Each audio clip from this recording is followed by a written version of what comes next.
اللهم استرنا فوق الأرض وتحت الأرض ويوم العرض عليك. اللهم ارحم أمواتنا وأموات المسلمين، واشف مرضانا ومرضى المسلمين، وسد الدين عن المدينين. اللهم ارزق كل مشتاق للذرية الصالحة عاجلا وليس آجل. اللهم لا تجعلنا من الذين ضل سعيهم في الحياة الدنيا وهم يحسبون أنهم يحسنون صنعا. السلام عليكم ورحمة الله وبركاته. ازيكم حبايبي؟ عاملين ايه؟ يا رب تكونوا في أتم صحة وفي أحسن حال. النهاردة بقى روتين جامد جدا في المطبخ. خرجت المطبخ كله كده زي ما انتوا شايفين، والقطعة التانية بتاعة المطبخ اللي هي الخشب البني اللي انتوا شفتوها بره ديت خرجتها بره. هو ده اصله كان مكتب، خرجته بره عشان ابني ان شاء الله كده في ثالثه ثانوي عام، عشان يقدر يذاكر عليه كده ويبقى بره كده ويبقى ايه في النور. آه، غسلت كل حاجة بقى في المطبخ، غسلتها كلها وسبتها تتصفى، وفرشت كده بقى كل المفارش اللي انتوا شايفينها ديت الحاجات ديت اهو، وخليتها طبعا نضيفة وغسلتها وخليتها حلوة زي الفل. وفرشت بقى القطعة ديت برضو، فرشت المكتب كله، فرشت كل حاجة انا احط عليها المواعين والحلل بتاعتي، فرشته يعني من بره ومن جوه اهو. وبقول لكم بقى الدرج ده بصراحة مش عارفة استغله، لان انا مش لاقية المفتاح بتاعه بقاله فترة طويلة، وبصراحة ما مش عايزة افتحه غصب عنه يعني. فسبته براحته لما الاقي المفتاح يعني بقى براحته كده. الدرج دوت فضيته طبعا، كنت حاطه حاجات في المكتب اللي انا خرجته بره، نقلته في الدرج ده وايه، ودولت خلاص بقى كده ايه، وخلصت بقى كده وجبت الحاجات كلها من بره، وقمت ايه رصيتهم بقى زي ما انتوا شايفين كده، وحطيت بقى الايه الحلل طبعا حطيتهم كده فوق بعض زي ما انتوا شايفين علشان ما ياخدوش مني مساحة. يعني الحلل فوق بعض كده، والغطيان سبتها لوحدها، علشان لو حطيت كل حلة بالغطا بتاعها هتاخد طبعا مساحة كبيرة ومكان كبير، ومفيش مكان اصلا احطهم فيه، فما كانش هينفع. لا، كل الحلل كده حطيتهم فوق بعض كده، فرشت المكان اللي انا هحط فيه، وقمت حاطه الحلل والصواني بقى وكل الحاجات اللي انا بستخدمها ديت بتاعه المطبخ ديت، ايه حطيتها بقى على تحت كده. والحاجات اللي انا بستخدمها يعني على طول زي مثلا الكوبايات وحاجات الشاي، براد الشاي يعني، والحاجات اللي انا بستخدمها على طول حطيتها ايه على المكتب من فوق علشان تبقى تحت ايديا، ما اقعدش اوطي بقى كل شويه ويبقى صعب عليا. برضو كان المكتبين محطوطين جنب بعض، كانوا بيشيلوا حاجات كتير، بس انا قلت اختصر الموضوع دوت كله يعني. وبرضو الموضوع يعني المطبخ ادى واسع برضو وبقى شكله حلو برضو ايه، والحاجات برضو اتحطت براحتها. وحطيت برضو البلاستيكات والشيالة برضو ديت، حطيت نفعتني كتير، اللي هي البلاستيك ديت اللي حاطه فيها الاطباق والمعالق والحاجات اللي انا بغرف بيها بتاعت الحلل وكده، بتشيل حاجات كتير. رصيت بقى كل البطرمانات، والبطرمانات ديت برضو غسلتها، بطرمانات الشاي والملح والسكر والكمون والفلفل، وما كانش فيه ملح بقى وحطيت مليت برطمان الملح وحطيته. اي حاجه شفتها عايزه تتغسل غسلتها طبعا دوت كله قبل ما اصور لكم، لاني لو غسلت معاكم وبدات معاكم من الاول خالص بصراحه كان هيبقى فيديو طويل قوي وما كانش هيبقى حلو يعني. ده انا كده كمان يعني انتوا عارفين شغل البيت بياخد وقت قد ايه، يعني قصرت من الفيديو كتير. حطيت بقى كل البرطمانات اللي انا بستخدمها، وعلى فكرة برضو انا ما بحبش اجيب توابل بكميات كبيرة علشان ما تبص من عندي، يعني بشتري كميات الحاجة لما بتخلص بشتري كميات بسيطة كده وبخلصها وبجيب تاني.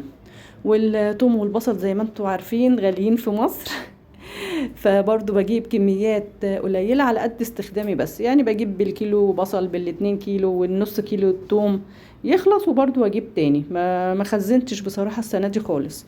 والحاجات البلاستيكات ديت كانوا يعني كان حد جايبهم لي كده، كانوا هو بيشتغل في الايس كريم بصراحة، ودولت حاجات بتاعت ايس كريم البلاستيكات ديت اللي انا حطيت فيها البصل والثوم، فجابهم لي فقلت اخدهم استخدمهم في اي حاجه غسلتهم يعني، واستخدمهم واحط فيهم اي حاجه برضو بينفعوا.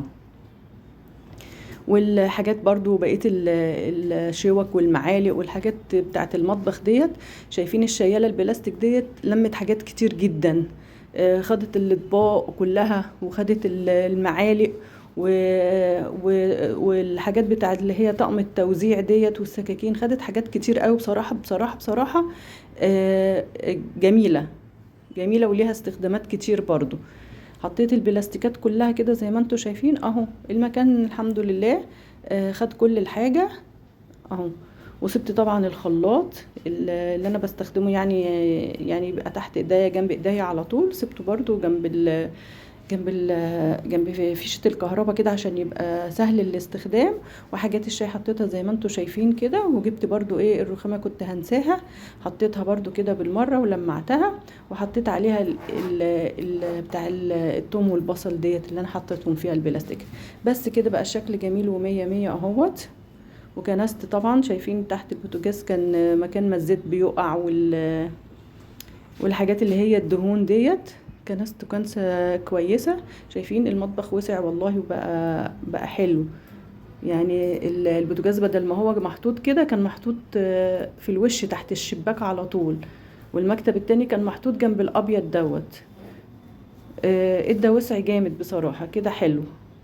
وان شاء الله كده يا رب ربنا يرزق يا رب كل بتوع الثانويه العامه، يا رب ربنا يهديهم للمذاكره ويجيبوا مجموع كبير يا رب، ويفرحكم كده بولادكم ويفرحنا يا رب بولادنا.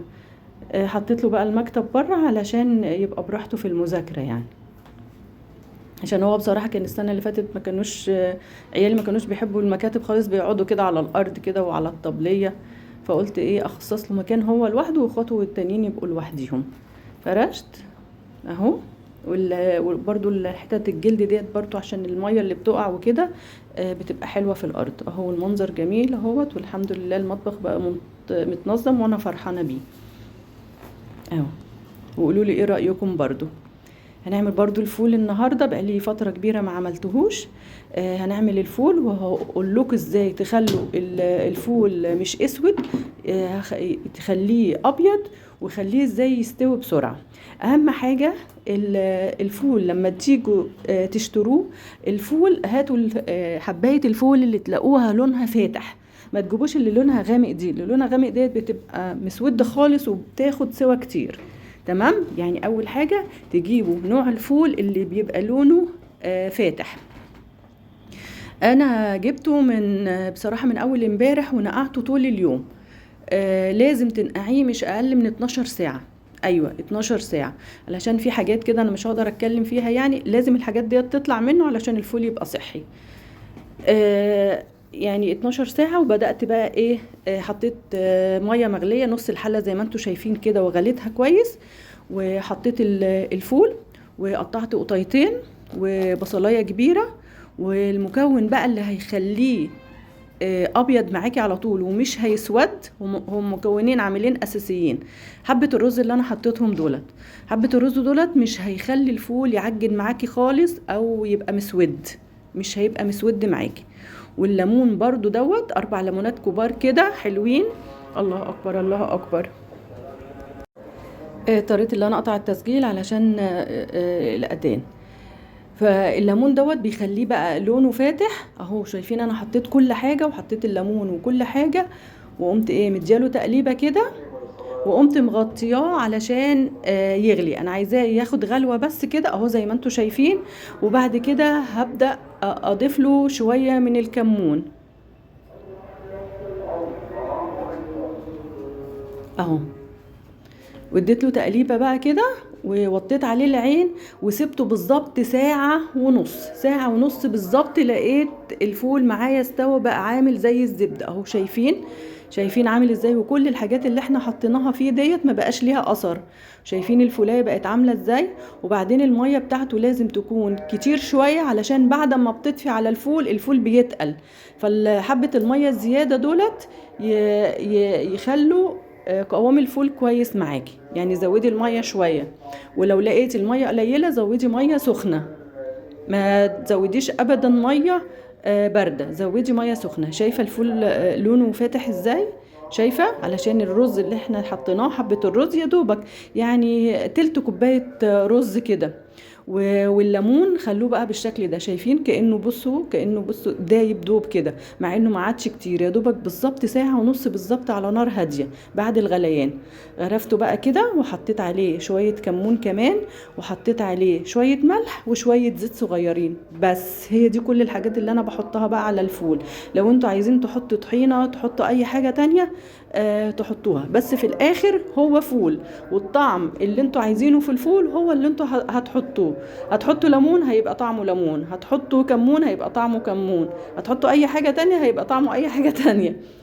بس في الاخر كل الفول عمايله واحد اهو بالطريقة ديت. بصوا شايفين الفول ابيض ازاي، هيقعد بقى ابيض لغاية اخر حباية معاكم في الحلة. انا بوريكم الفول سخن جدا، انا بوريكم ازاي الحباية الفول دايبة دوب، بصوا زي الزبدة.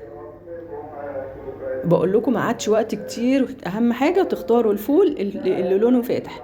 وانا فول بالنسبه لي بصراحه يعني بصل وليمون وفلفل زي ما انتم شايفين كده، بحب اكل جنبه بصل وليمون. الفول احب طعمه كده بالبصل، بيبقى خطير بصراحه. ما كناش هناكل كلنا ساعتها، يا دوبك على قد اللي هياكل بس ساعتها، وغرفت طبق واحد. وده كانت حلقتنا النهارده، والسلام عليكم ورحمه الله.